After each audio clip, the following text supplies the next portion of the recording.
Convido Gaudêncio Fidelis, nosso palestrante de hoje. Gaudêncio Fidelis é curador e historiador de arte especializado em arte brasileira, moderna e contemporânea e arte das Américas.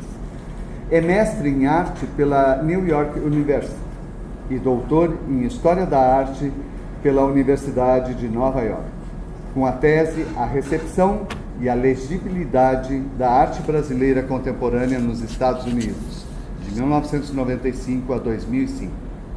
Foi diretor do Instituto Estadual de Artes Visuais do Rio Grande do Sul entre 1991 e 1993. Foi fundador e primeiro diretor do Museu de Arte Contemporânea do Rio Grande do Sul em 1992. Publicou ainda, além de inúmeras monografias sobre a obra de artistas, Dilemas da Matéria, Procedimento, Permanência e Conservação em Arte Contemporânea, em 2002. Uma História Concisa da Bienal do Mercosul, em 2005. O Cheiro como Critério em Direção a uma Política Olfatória em Curadoria, em 2015. Entre outras publicações. Organizou e realizou a curadoria de mais de 50 exposições. Em 2005, foi curador adjunto da 5ª Bienal do Mercosul. Em 2016, integrou o júri da 13ª Bienal de Cuenca. Foi membro integrante do Conselho Museológico Brasileiro, do IBRAM, Instituto Brasileiro de Museus, e atualmente é membro do Conselho do Museu Oscar Niemeyer, de Curitiba. Foi diretor do Museu de Arte do Rio Grande do Sul, Margs, de 2011 a 2014. Foi curador-chefe da 10ª Bienal do Mercosul, Mensagens de uma Nova América, em 2015. E curador da exposição Queer Museu, Cartografias da Diferença na Arte Brasileira, em 2017. É com muita alegria que o Conselho Estadual de Cultura recebe Gaudêncio Fidelis. Boa tarde a todos e a todas.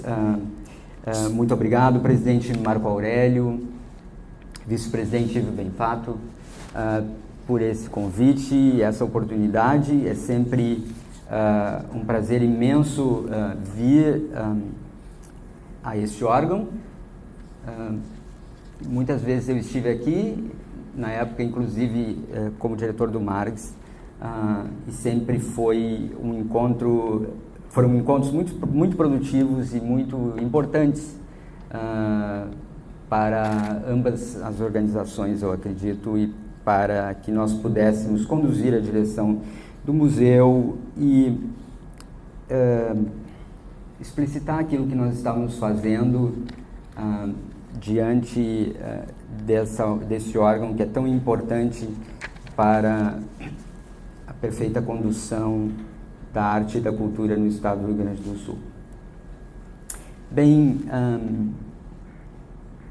falar sobre arte e censura depois do período pós-ditadura não poderia ser de outra maneira se a gente não invocasse a dramática, eu diria assim, história do fechamento e da censura da exposição Queer Museu.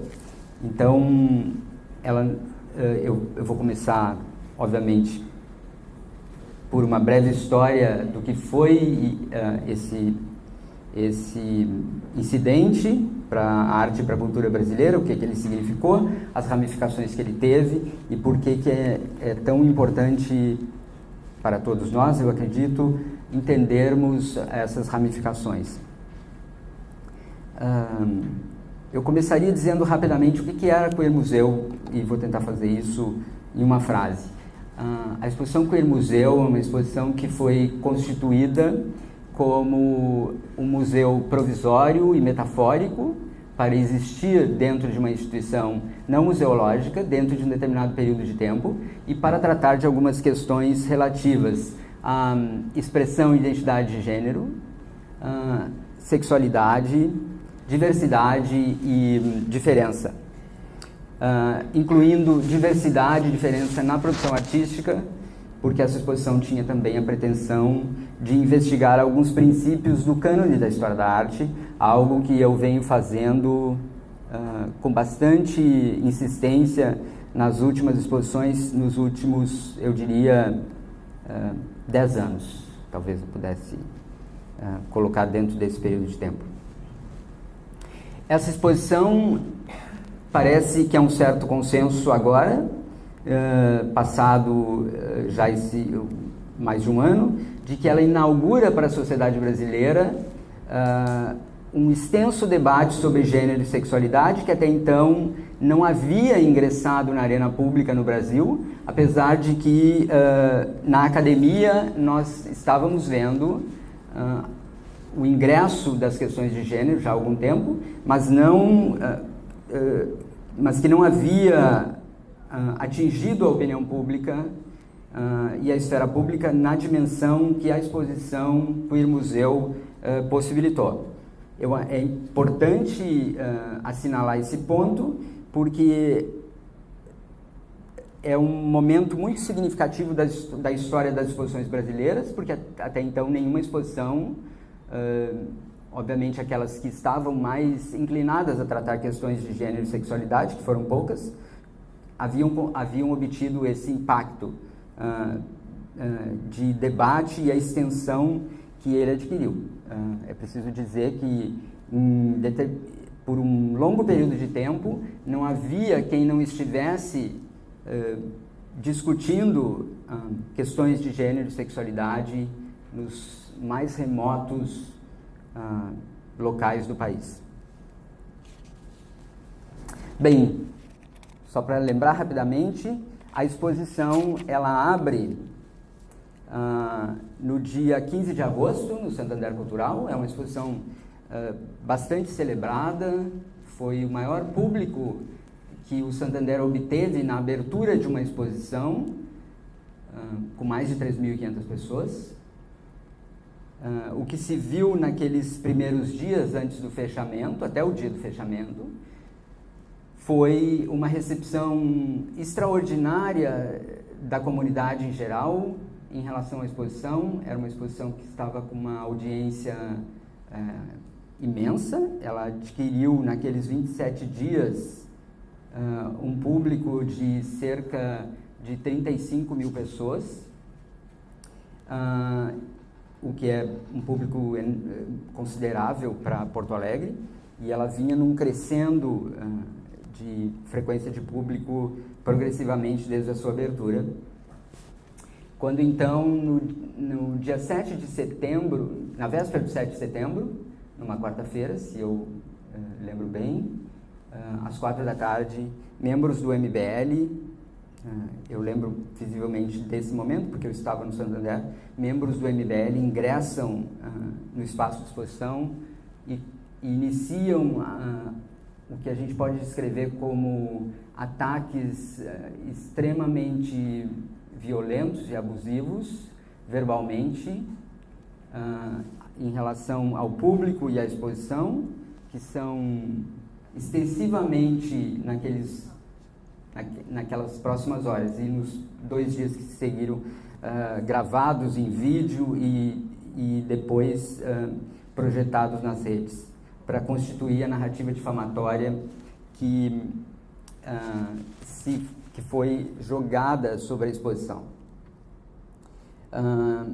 No dia 7 de setembro, o Santander, como é um feriado, o Santander não abre, então nós tivemos um intervalo, e esses ataques persistem na sexta-feira, e no sábado, e no domingo, pelo meio do dia, um pouco depois do meio-dia, o Santander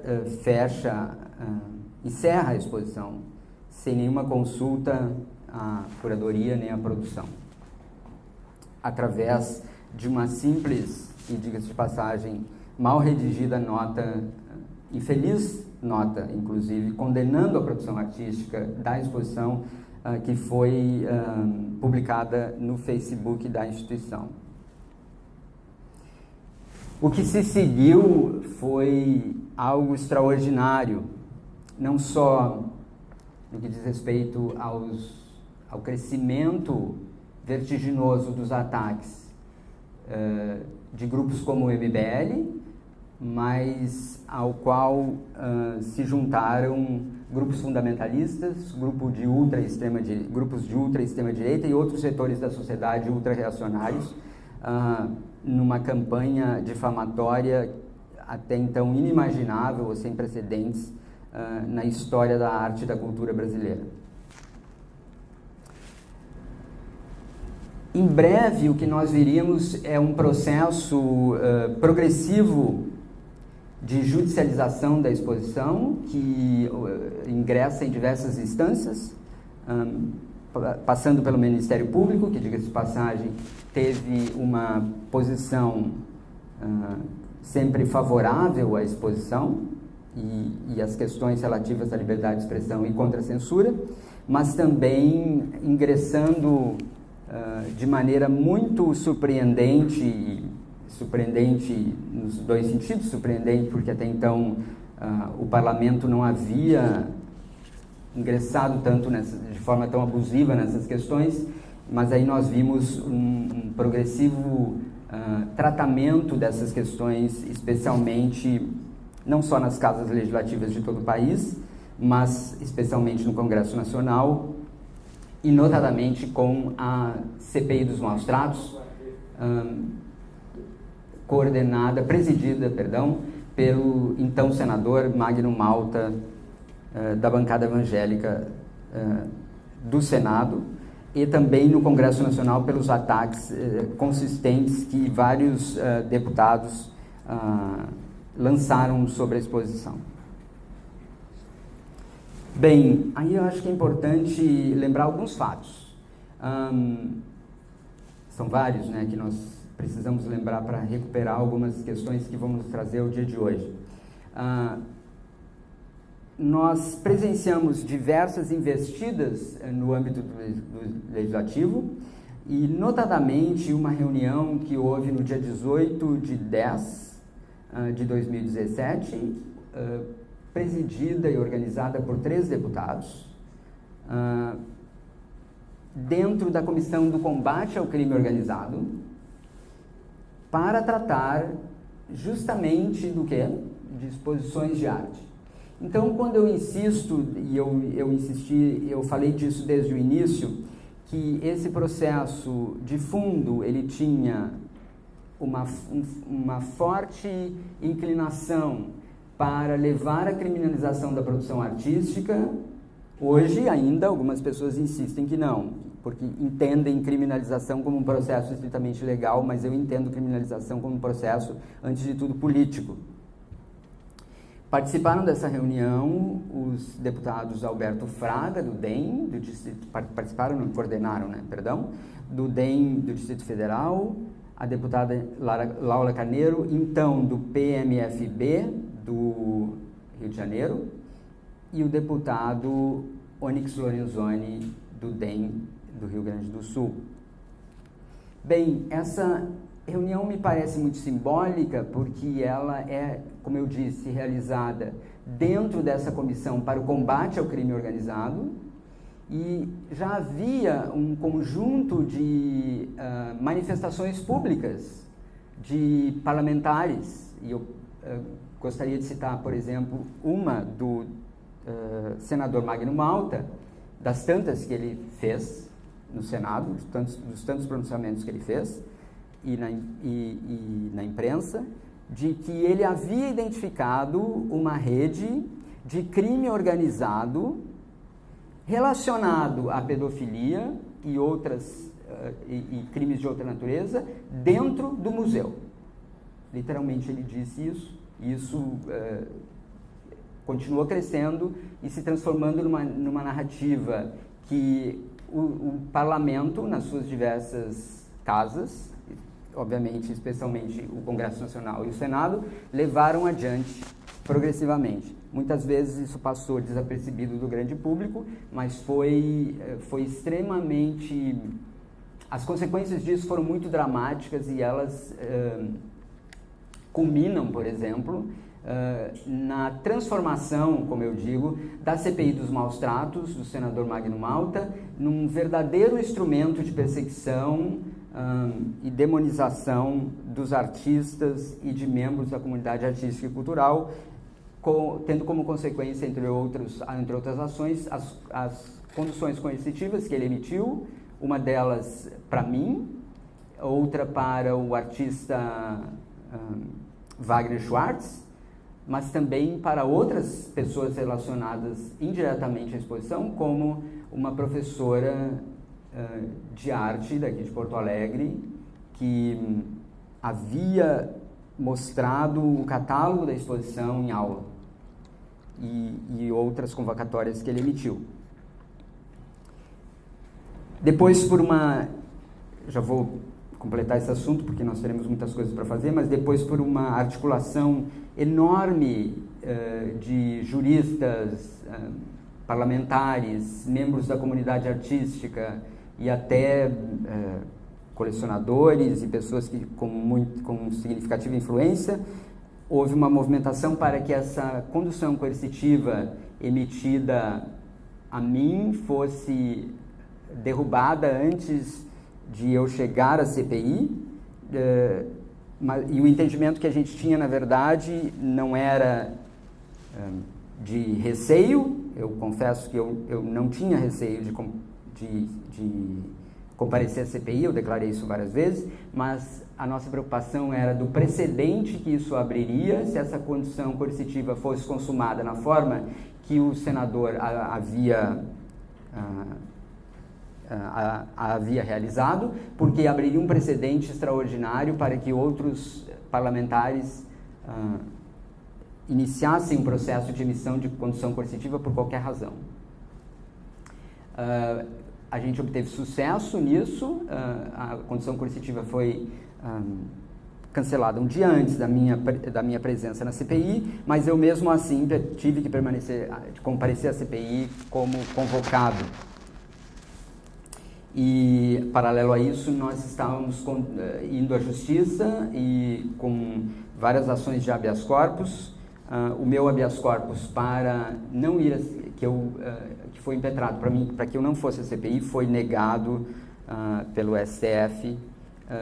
Um habeas corpus que, aliás, era o mesmo teor do habeas corpus solicitado pelo artista Wagner Schwartz.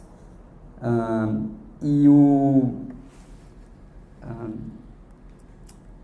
que foi julgado pelo ministro Alexandre Moraes, e ele julgou os dois habeas corpus, que eram basicamente iguais, de maneira diferente. Ele concedeu o habeas corpus para o artista Wagner Schwartz e negou para mim.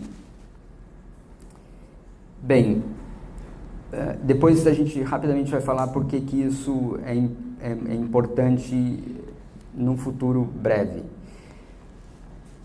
É bom lembrar também que, voltando um pouquinho, na segunda-feira, lembrando que a exposição fecha no domingo, na segunda-feira o Ministério, os procuradores, são muitos nomes, eu tenho que me esforçar um pouco aqui. O Procurador-Geral da Justiça,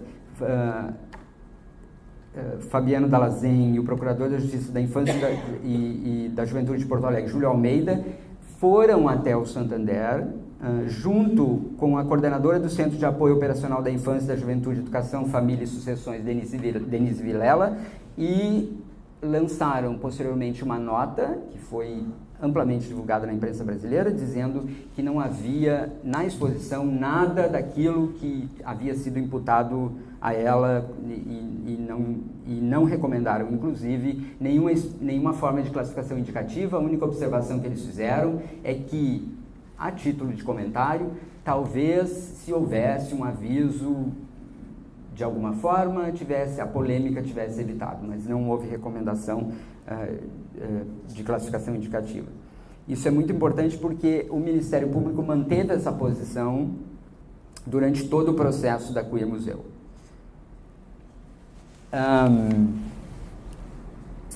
É importante também lembrar que, em determinado momento, ainda antes do fechamento da exposição, o Ministério Público recomenda ao Santander, faz uma recomendação de que a exposição seja reaberta em 24 horas, lembrando que o Santander ele encerra a exposição, mas ele não retorna as obras aos seus emprestadores. A maioria dessas obras eram obras emprestadas de coleções públicas e privadas e de colecionadores e de coleções de artistas. E o Santander faz uma coisa que eu considerei na época, escrevi muito sobre isso, me manifestei sistematicamente sobre isso. O Santander realiza o que eu caracterizei um sequestro dessas obras por um período de 30 dias. O Santander se recusa a devolvê-las aos seus emprestadores. Por que eu caracterizei um sequestro? Porque essas obras são emprestadas graciosamente, como é comum numa exposição desse tipo, a partir de um acordo protocolar, que é o universal, entre museus e instituições. E então o Santander, ao decidir não retornar essas obras aos seus emprestadores, mantê-las por 30 dias, na verdade chega a 45 dias, ele mantém pelo período de 30 dias, mais o período que ele necessita para devolver as exposições depois que as obras, que ele decide e que ele devolvê-las e que se desencadeia o processo de produção, de devolução das obras, o que chega então a 45 dias. O que o Santander faz? Ele retém essas obras por 30 dias, mesmo sob insistência de que elas fossem devolvidas, com as portas fechadas e cobertas com vários avisos e com faixas de impedimento faixas de advertência, para, na minha opinião, caracterizar claramente, simbolicamente, que o que se tratava ali era uma cena de crime. Ou seja, o que acontece durante esses 30 dias é um sequestro que continua produzindo a difamação da obra desses artistas e, consequentemente, dos seus produtores. Então, o Ministério Público recomenda que o Santander abra. Recomendação é o termo técnico, né, como vocês sabem. Ou seja, deve ser cumprido sob pena de sofrer uma ação. Recomenda que a exposição seja aberta em 24 horas e que o Santander ainda realize uma exposição como meio de reparação de teor público e privado pelos danos que haviam sido cometidos pelo fechamento da Queer Museu. O Santander, numa frase, diz que não vai cumprir a recomendação do Ministério Público porque considera que seu espaço é privado. Isso, posteriormente, vai resultar, depois de uma troca, é importante salientar isso, depois de uma troca do promotor, no final do ano, houve uma troca do promotor encarregado do caso para um outro promotor do Ministério Público, que decide fazer um acordo com o Ministério Público, com o Santander, entre o Ministério Público e o Santander, para que o Santander realize 3 exposições que tratem de questões de diversidade, diferença, e todas aquelas relacionadas à exposição Queer Museu, como forma de reparação e para isso teria um período de 1 ano, sob pena de receber uma multa de R$800 mil. Esse acordo está em vigência há poucos meses de se esgotar o prazo, e o Santander não executou nenhuma das exposições, porque a exposição Etnos, que foi realizada pelo Santander, foi considerada pelo Ministério Público como não cumprindo as determinações do acordo. Eu queria deixar claro, para quem não lembra, que eu emiti uma nota me pronunciando contra esse acordo do Ministério Público, e eu quero deixar bem claro que a posição do procurador, que então passou a ser responsável pelo caso, eu tenho plenas discordâncias com ela, externalizei isso pessoalmente a ele, e também publicamente através dessa nota, basicamente porque havia vários aspectos da minha contrariedade, mas principalmente pelo fato de que eu considerava que o acordo entre o Ministério Público e o Santander isentava o Santander de toda e qualquer culpa sobre o que ele havia realizado e, como punição, dava ao Santander apenas a obrigação, atribuía ao Santander apenas a obrigação de ter que realizar aquilo que o Santander já realizava, que eram exposições, considerando inclusive que o Santander tinha previsto no seu calendário outras 2 exposições sobre essas questões de diversidade junto com a Queer Museu. Isso já estava previsto anteriormente, ou seja, nesse caso, o procurador, equivocadamente, na minha opinião, dá ao Santander a possibilidade de continuar a realizar apenas a sua própria rotina. Bem, esse processo desencadeou na opinião pública brasileira uma enorme diversas manifestações, e eu acentuaria aquelas vindas dos setores progressistas da sociedade, que se manifestaram contra a censura e em favor da liberdade de expressão. E esse debate foi muito intenso, seguido de muitas oportunidades de palestras e debates pelo país, em que eu compareci, e culminou no início de uma campanha de financiamento coletivo, que foi considerada a campanha de financiamento coletivo mais bem sucedida já realizada no país. Para quem não sabe ou não lembra, arrecadou R$1.081.776 reais para a realização da exposição no Rio de Janeiro. Depois, na Escola de Artes Visuais do Parque Lage, depois que a exposição foi censurada mais uma vez pelo prefeito Marcelo Crivella, quando estava agendada para ir para o Museu de Arte do Rio. O prefeito, mais uma vez, através de um vídeo, que é uma das coisas mais impressionantes e indescritíveis que eu já vi na história da administração pública brasileira, ele condena a exposição, utilizando-se inclusive para realizar esse vídeo de membros do seu gabinete. É importante salientar isso. O vídeo deve se encontrar em algum momento ainda, em algum lugar ainda na internet, mas ele aparece no vídeo da nossa campanha de financiamento. E nesse vídeo ele acusa de novo a exposição de fazer apologia à pedofilia, zoofilia, vilipêndio e assim por diante.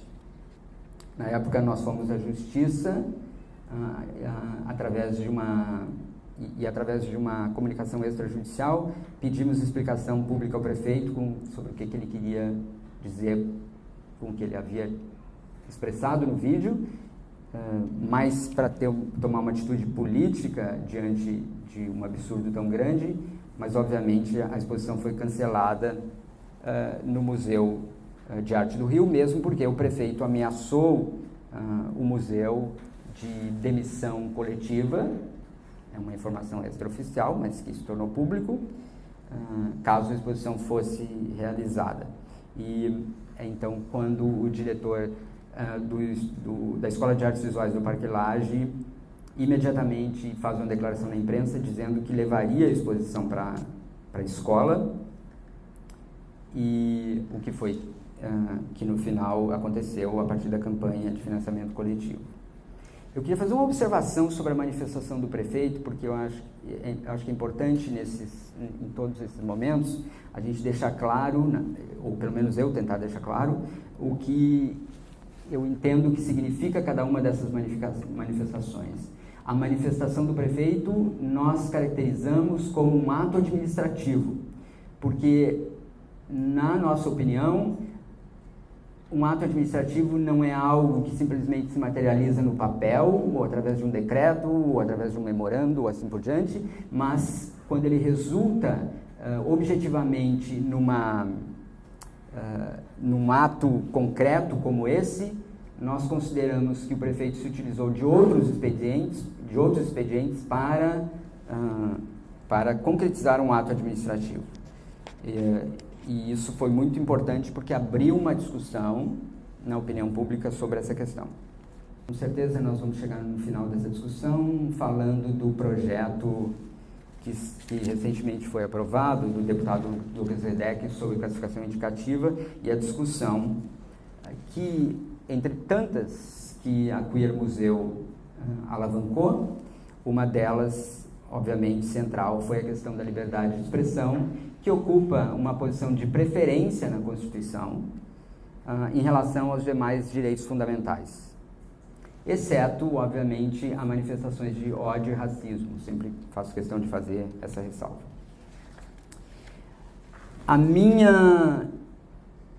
É importante dizer que eu vim aqui não só para fazer uma fala sobre muitas das coisas que vocês sabem ou que podem identificar na internet, mas fundamentalmente para expressar a minha opinião pessoal sobre algumas dessas questões.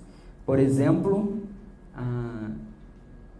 o meu desacordo absoluto com esses projetos, porque eu os considero, em todos os casos, até agora são inúmeros, em diversas casas legislativas do país, eles são meio que uma cópia um do outro, foram extensivamente distribuídos por grupos como o MBL e outros partidários de movimentos de direita relacionados, nesse caso especificamente relacionados à liberdade de expressão, que é uma pauta indispensável para eles e também para os setores fundamentalistas, e que invoca um fato que é importante eu deixar bem claro.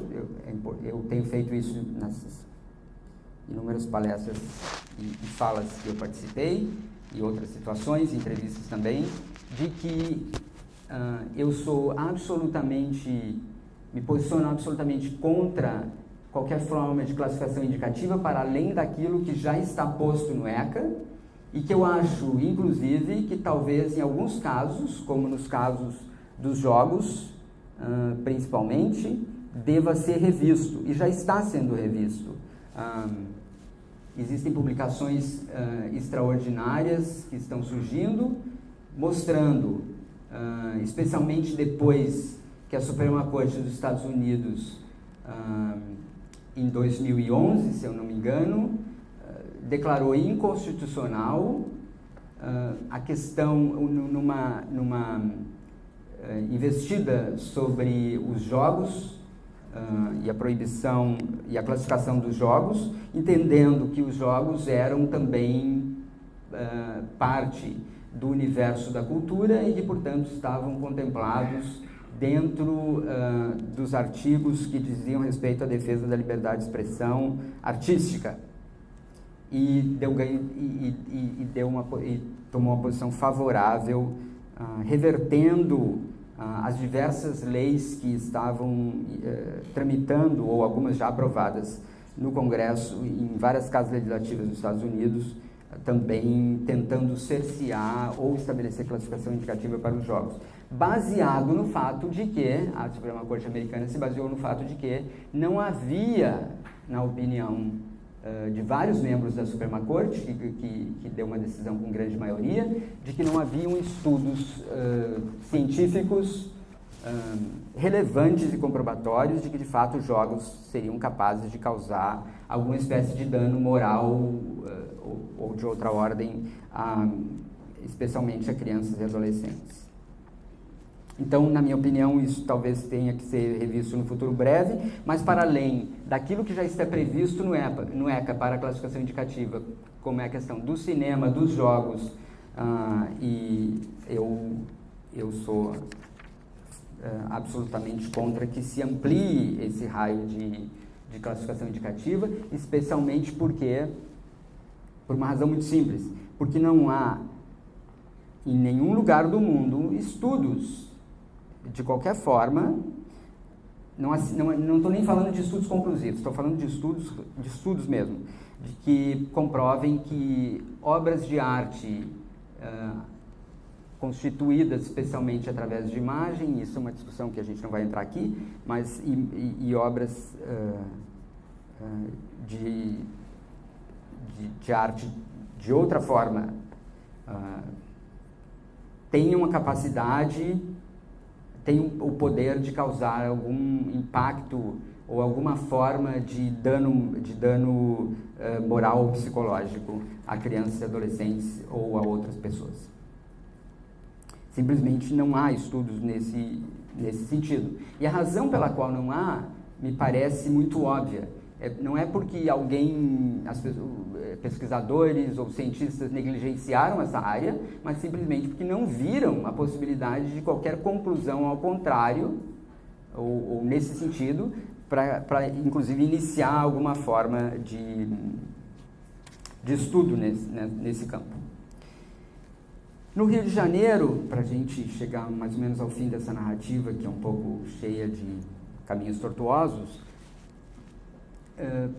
a exposição é também desafiada, sob o ponto de vista judicial, em diversas vezes, e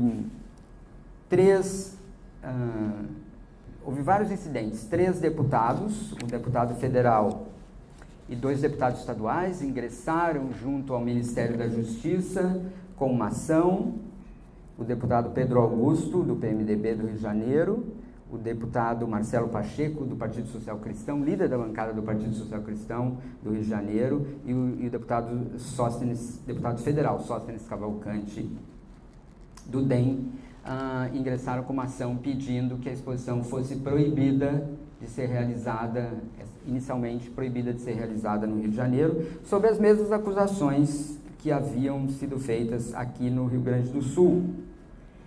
Um detalhe interessante é que o Ministério da Justiça, isso vai então para o setor de classificação indicativa do Ministério da Justiça, para a coordenação de classificação indicativa do Ministério da Justiça, que assustadoramente faz uma suposta classificação indicativa interna, respondendo a esses deputados, à solicitação desses deputados, e classifica a exposição, na época, pouca gente ficou sabendo disso, em 14 anos, com base em informações que eles obtiveram na internet, com base em informações falsas que eles obtiveram na internet. Por exemplo, aqui está o processo. Se nós olharmos várias dessas imagens que eles obtiveram na internet, inclusive, não estavam na exposição. Então, o Ministério da Justiça, com todas as ressalvas possíveis, faz uma classificação indicativa com base nisso. Eu tive a infeliz oportunidade, ou talvez feliz, eu não sei dizer bem qual, de, num congresso sobre censura no Rio de Janeiro, me encontrar com o chefe da classificação indicativa, que era palestrante. E fiquei surpreso, foi aí então que eu fiquei sabendo desse processo de classificação indicativa interno que eles haviam feito da exposição, que ninguém sabia, isso 6 meses depois. E eu, numa plateia de, sei lá, quase 500 pessoas, eu perguntei a ele, mas o senhor fez a classificação indicativa com base em que elementos? O senhor não viu a exposição. E eu creio que não havia quem fornecesse elementos para o senhor fazer a classificação indicativa. Ele disse, a resposta dele foi evasiva, ele disse, nós fizemos com base nos elementos que nós tínhamos. Os elementos que eles tinham eram esses, porque depois eu solicitei o processo, então aquilo seguiu de um longo debate público e as pessoas ficaram muito surpresas. Ele depois, eu disse, eu vou solicitar ao senhor que me envie o processo, porque, claro, aí criou uma comoção política do qual ele não conseguia se desvencilhar, porque ele foi falar uma coisa que ele não devia ter falado, e quando eu fiquei muito surpreso quando eu recebi o material, porque, de fato, tem 2 aspectos do material. Primeiro, eles se basearam em elementos que são completamente que não pertencem à exposição, que não têm relação com a exposição, e segundo, eles, em algum momento, eles chegam a dizer que, sim, de fato não há classificação indicativa para exposições, mas se nós fôssemos, a expressão é essa, mas se nós fôssemos classificar, nós classificaríamos em 14 anos. E com todas as outras ressalvas que vocês podem imaginar. Por que é importante isso? Porque depois, esse documento aqui é utilizado para mover um processo que foi iniciado pelo pastor Silas Malafaia, pedindo que a exposição fosse proibida para menores de 18 anos. E o processo que alimenta, inclusive, as informações do Ministério Público do Rio de Janeiro, infelizmente, é esse, que já está pronto. Bom, essa história é longa, mas eu posso dizer para vocês que a exposição, então, ela abre com essa proibição, houve uma negociação extensa, nós conseguimos, eu me recusei a participar dessa negociação, quero deixar isso bem claro, foi uma questão um pouco polêmica com a direção do Parque Lage, eu entendo as questões políticas da qual eles se engajaram, mas de medir, na minha opinião, equivocadamente, de que eles deveriam achar um consenso, eles conversaram com o Ministério Público, que baixou a classificação indicativa para 14 anos. Eu fui ao Rio de Janeiro, eu já estava me preparando para a montagem e abertura da exposição, e eu não fui a essa reunião, propositadamente, porque eu discordava que houvesse classificação indicativa de qualquer forma. Mas nós entramos com uma liminar junto no Ministério da Justiça, e ganhamos a liminar três dias depois, e a classificação foi derrubada. E é muito interessante, inclusive, ler o parecer que derrubou a classificação, porque ele é absolutamente categórico e até no sentido politicamente corajoso e talvez, por que não dizer, um pouco brilhante. Bom, essa é a história curta da Queer Museu, mas tem um evento que eu considero muito importante, e aí eu acho que agora a gente pode mostrar os slides, que aconteceu ainda antes da abertura da Queer Museu, e que interfere na narrativa que foi criada por esses grupos do MBL, fundamentalistas, de que havia um clamor popular para que a exposição fosse fechada, e esse argumento ele cai por terra quando, em janeiro de 2018, a Fundação Getúlio Vargas realiza uma pesquisa, e eu vou mostrar esse gráfico depois para vocês aqui, em que ela utiliza como modelo a exposição Queer Museu para investigar a atuação de robôs em 6 grandes eventos da política brasileira. E a constatação da Fundação Getúlio Vargas, a partir da análise de 778 mil tweets enviados em alguns dias antes e alguns dias depois do fechamento da exposição, é de que houve a atuação massiva de robôs para favorecer a narrativa difamatória que foi construída em torno da exposição.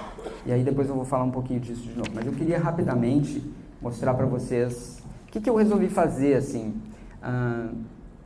Acho que é uma oportunidade mostrar alguns slides da exposição no Rio de Janeiro e comentar um fato que eu considero muito importante, que essa narrativa ela foi tão metodicamente construída dentro, eu arriscaria dizer, dentro dos escritórios do MBL, porque eles escolheram 5 obras especificamente, 5 obras das 264, para jogar para a opinião pública e construir a narrativa difamatória em torno da exposição.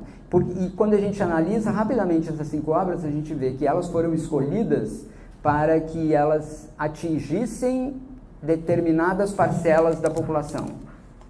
Então, tanto que elas não são as obras, na minha opinião, usando essa palavra que eu não gosto de usar, mais polêmicas, aquelas que seriam mais polêmicas diante da opinião pública, na minha opinião, mas aquelas que efetivamente tiveram mais impacto na opinião, nos diversos setores da opinião pública. Então, é um processo metodicamente organizado. E aí, quando a gente olhar rapidamente essas imagens, eu posso identificar essas obras, que seguramente vocês vão lembrar, porque elas andaram o mundo, percorreram o mundo pela imprensa. Vamos ver aqui. Pode passar. Bom, eu passo. Tá ótimo. Nós decidimos, é que nós vamos ter que apagar uma das luzes, eu acho, só uma aqui. Nós decidimos colocar talvez uma das que pode ser considerada a obra mais polêmica, que foi Cruzando Jesus Cristo com a Deusa Shiva, do Fernando Baril, justamente na porta de entrada das cavalariças do Parque Lage, onde essa exposição se realizou. Pode passar bem rápido, porque eu acho que eu vou... O início da exposição. Aqui a obra do Fernando Baril. Não sei se isso aqui está funcionando. Nunca funciona. Então, a gente pode passar, que eu só vou apontar as obras que foram mais... Nossa, a gente tem que fazer um certo contorcionismo aqui. Bom, aqui... Não prefere para lá? Não, também assim. Ali... pode voltar esse slide? Eu testei essa caneta... agora ela está funcionando. Ela tem muita luz ali. Aqui nessa parede... Pode passar outro slide, acho que tem uma vista melhor. Aqui nessa parede a gente vê as duas obras... Não, mais uma outra. Não, tem que voltar então. Não, pode voltar para o anterior? Não, acho que para frente. Acho que é para frente.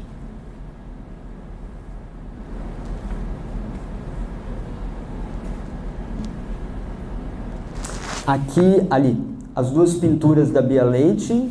Para quem não lembra, foram essas pinturas, eram duas pinturas. Essas foram as pinturas que foram acusadas de apologia à pedofilia. É quase surrealista isso. Eu me lembro que quando as primeiras matérias surgiram sobre isso, eu perguntei para o pessoal que trabalhava comigo, eu disse, mas que obras estão sendo acusadas de pedofilia? Eu passei todas as obras pela minha cabeça e não consegui achar nenhuma. As obras da Bia Leite, eu disse, mas como assim? As obras da Bia Leite, aquelas duas pinturas lá, elas, para quem não sabe, elas foram feitas a partir de um Tumblr chamado Criança Viada, que foi criado justamente por um membro da comunidade LGBT para que crianças LGBT postassem as suas próprias fotos em forma de um autorreconhecimento identitário, vamos dizer, a partir de uma visão positiva da sua própria imagem quando crianças. Veja bem que a maioria dessas pessoas já eram adultos postando essas fotos, e que seria as suas fotos mais viadas, assim, mais gays, quando se era criança, e fazendo um comentário sobre si próprio.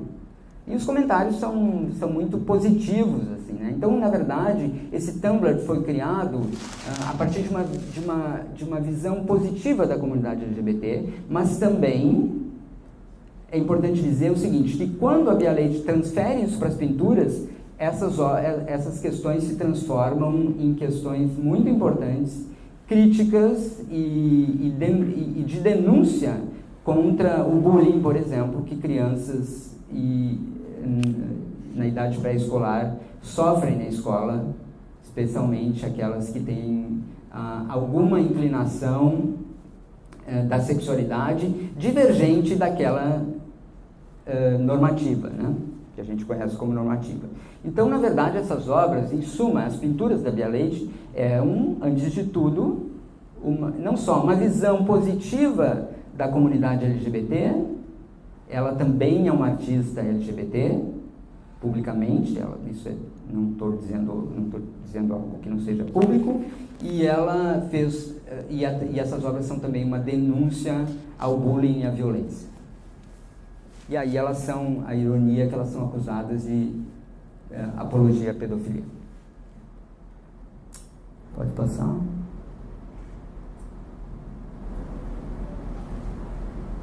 Aqui elas aparecem um pouco melhor, porque elas têm esses textos assim, que foram recortados de frases que essas pessoas LGBT postavam nesse Tumblr, e que ela modificou um pouco, por exemplo, criança viada, deusa das águas, criança viada, travestida lambada, e assim por diante. Tem uma coisa importante dizer sobre essas obras, porque eu acho que, mesmo para mim, que sou uma pessoa acostumada com a imagem, acostumada com os mecanismos que regem e estruturam uma obra de arte. Eu me lembro que quando eu inicialmente conheci as obras da Bia Leite, eu fiquei desconcertado. E eu vou dizer por que eu fiquei desconcertado. Eu falei isso para ela, inclusive.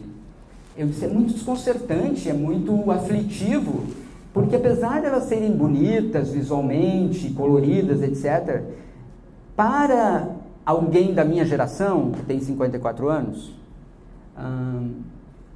a palavra viado era muito forte. E, aliás, eu disse outro dia que eu acho que nós devíamos fazer um dicionário de como essas palavras evoluíram, né? Viado, boiola, gilete, entendido, algumas das quais a geração de hoje, que eu vejo aqui sentado em vários lugares, que são os adolescentes, nem sabem que existiu. Mas hoje, eu entendo as lutas o drama e a tragédia da comunidade, de membros da comunidade, pelo qual passam membros da comunidade LGBT nesse país, o país que mais mata membros da comunidade LGBT, especialmente pessoas trans no mundo hoje. Eu entendo perfeitamente, mas é preciso mesmo assim fazer uma ressalva, que ninguém pode imaginar o que era ser LGBT 50 anos atrás. Não vou nem dizer numa cidade grande, mas menos ainda no interior, né, num lugar remoto. Então, porque hoje, pelo menos, nós temos instrumentos de luta, embora essa luta muitas vezes seja sangrenta e resulte em morte, mas pelo menos se tem. Naquela época sequer se tinha. Né? O que nós tínhamos eram alguns pioneiros corajosos que enfrentavam essa questão. Bom, pode passar.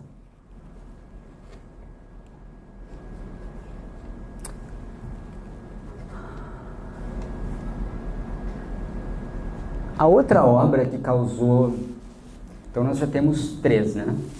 Sendo que 2 são da Bia Leite. A outra obra que causou um verdadeiro furor foi essa pintura canônica, se diga-se de passagem, porque é uma pintura reconhecida, muito reconhecida, da Adriana Varejão, que já participou, está numa coleção privada, mas já participou de diversas exposições de museus no país e no mundo, que é essa pintura aqui, chamada Cenas de Interior, e que foi, essa pintura tem uma cena são várias cenas, na verdade, mas tem 2 cenas, e por incrível que pareça, tem uma que causou mais polêmica do que a outra, e surpreendentemente é a que eu acho que seria menos polêmica, entre aspas, que tem uma cena de 2 adolescentes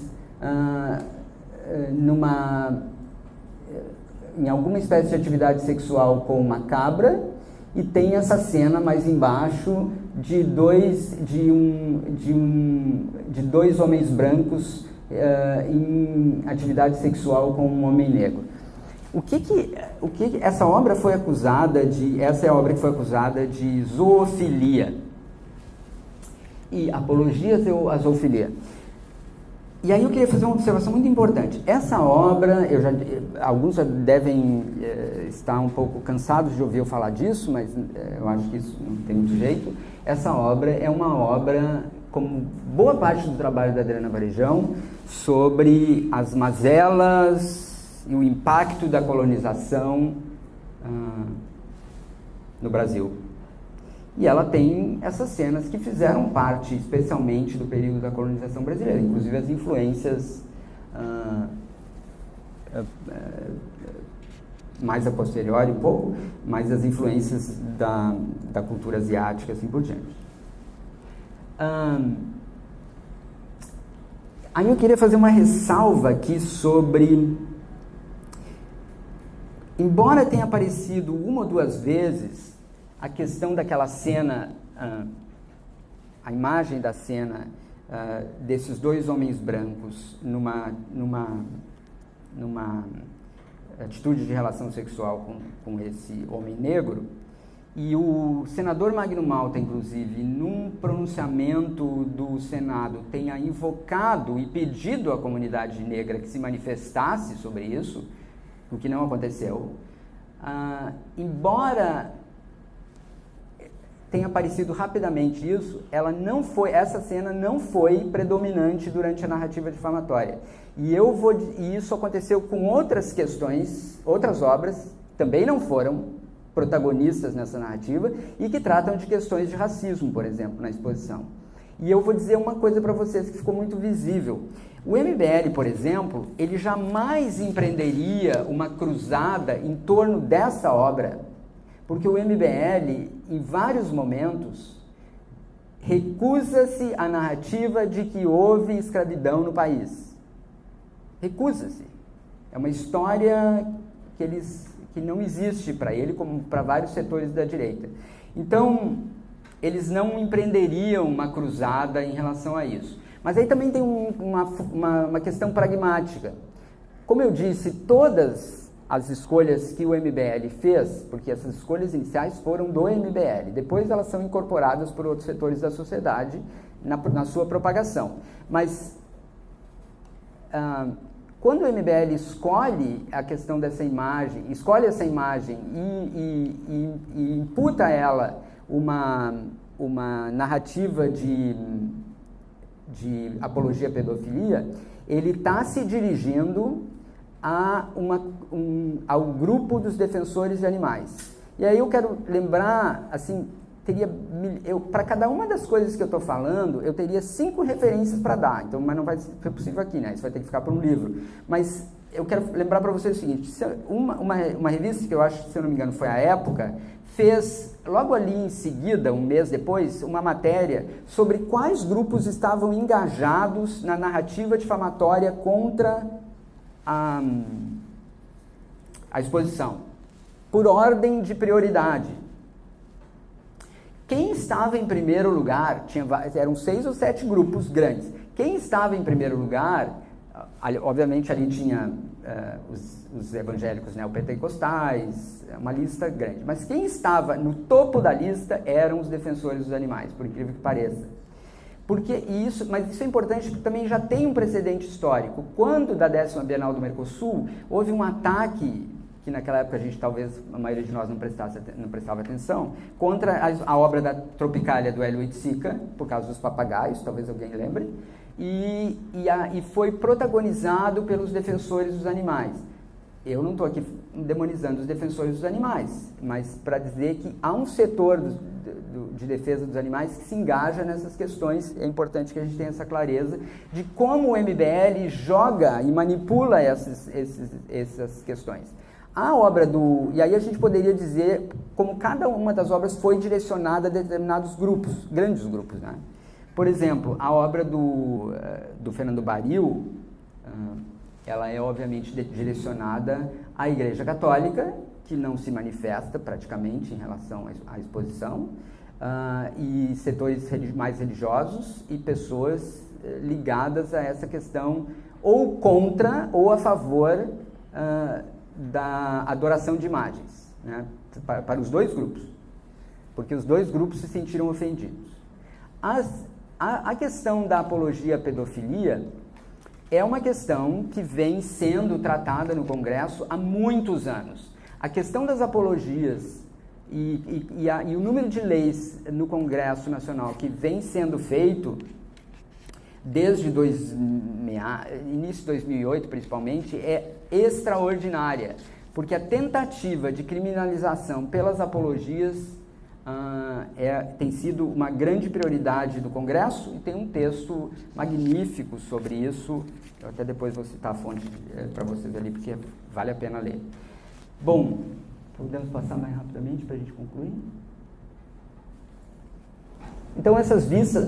então essa é a última obra, seria a 5ª, que é a obra chamada Et Verbum, do Antônio Bá, e que é uma caixa com hóstias não bentas, diga-se de passagem, que contém na sua superfície textos escritos à mão sobre partes do corpo, especialmente aquelas partes do corpo relacionadas à sexualidade. E é uma obra sobre a questão da transubstanciação. Tem 15 minutos aqui.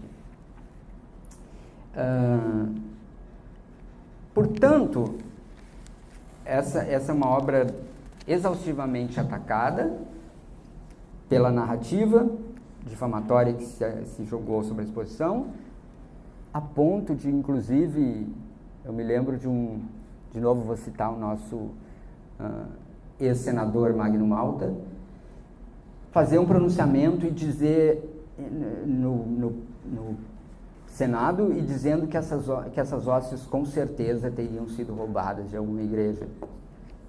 Lembrando que hóstias são muito baratas, porque, enfim, são baratas, e elas precisam passar por um processo que faz parte da liturgia da Igreja Católica, para que elas se transformem que elas sejam consagradas. Obrigado. E se eu não me engano, o artista pagou algo tipo 10 mil hóstias por R$10, algo assim. Mas até isso foi dito, de que as hóstias teriam que ter sido roubadas de alguma igreja. Então, acho que não faltou formas de manipulação da opinião pública sobre essa exposição, né? Para concluir, e a gente poder abrir a discussão, se houver interesse, deixa eu só... então, bem rapidinho, eu queria aqui mostrar o gráfico da Fundação Getúlio Vargas e a interpretação dele. Essa área vermelha são as pessoas favoráveis à exposição. Essa área azul são as pessoas contrárias à exposição. Eu digo pessoas, mas tem robôs no meio, né? Os pontos verdes, tem dois aspectos importantes a ser analisados aqui. Os pontos verdes, então vejam bem que essa área vermelha ela é infinitamente maior que a área azul. Mas os pontos verdes são a atuação de robôs.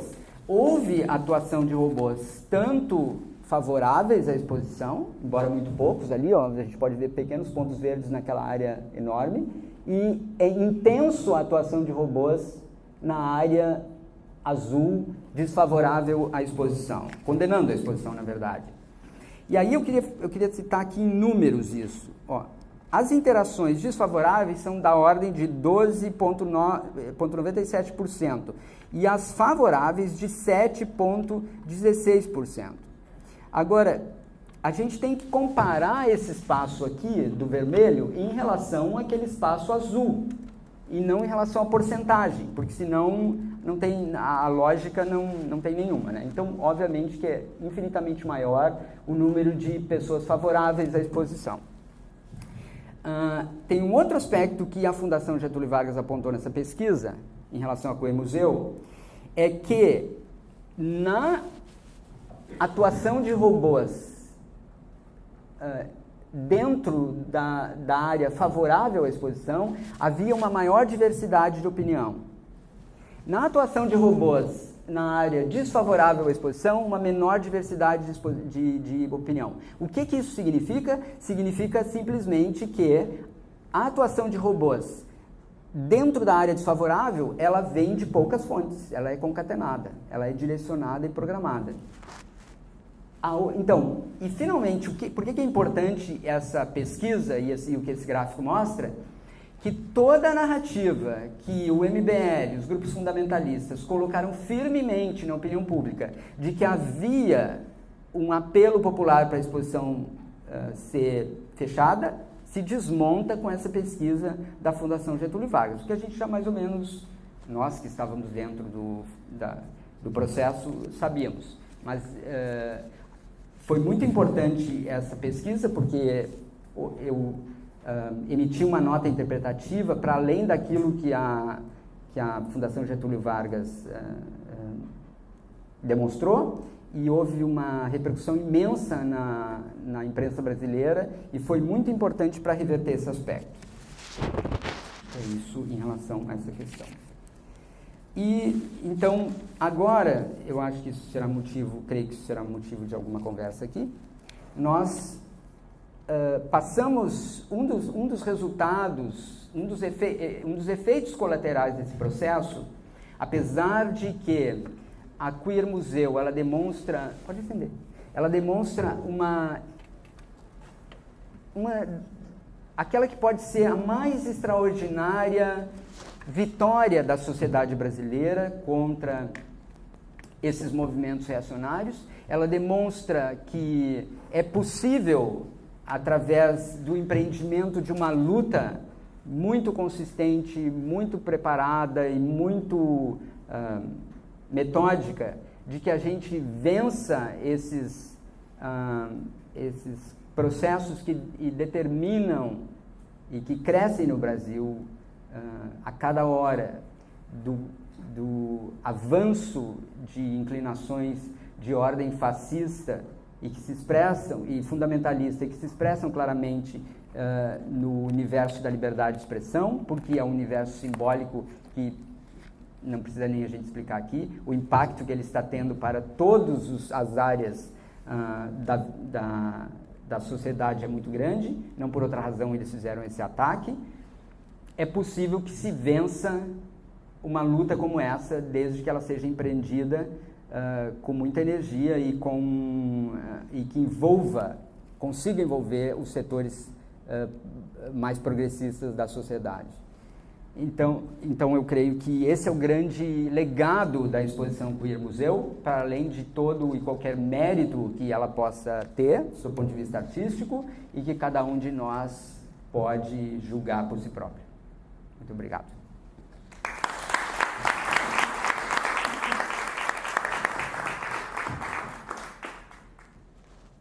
Muito obrigado, Gaudêncio.